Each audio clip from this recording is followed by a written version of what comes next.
রান্না বান্না আমার সব কমপ্লিট। আবার চলে আসতে হলে রান্নাঘরে নতুন করে রান্না করতে হবে, কারণ এইমাত্র ফোন এলো যে বাড়িতে কুটুম আসছে। আর কুটুম আসলে তো আর আমরা নিরামিষ যে যা খাই তাই তো আর খাওয়াতে পারবো না।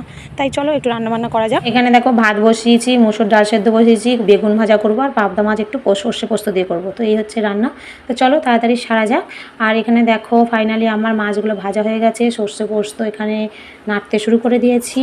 আর এই যে হলো আমার ফাইনালি মাছ সর্ষে পোস্ত। তো কেমন হয়েছে তোমরা একটু জানিও। আর ওরা আসতে একটু দেরি হয়েছে, রান্নাবান্না তো আমার কমপ্লিট। স্নান টান করে আমি ছেলেটাকে খাইয়াতে বসে পড়েছি, দেখতেই পাচ্ছ। তারপর ওরা আসলে তারপর খাওয়া দাওয়া সারবো।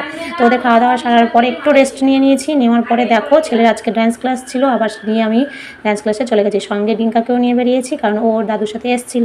তো এখানে এসেও আর এক মজার কীর্তি ঘটেছে, আমাদেরকে দেখো চপ খেতে দিয়েছে, ভেজিটেবিল চপ আমার ছেলে দেখালো। তো এখানে আমরা মজা করে একটু ছোট্ট করে একটা চপের পিকনিক হলো আর কি।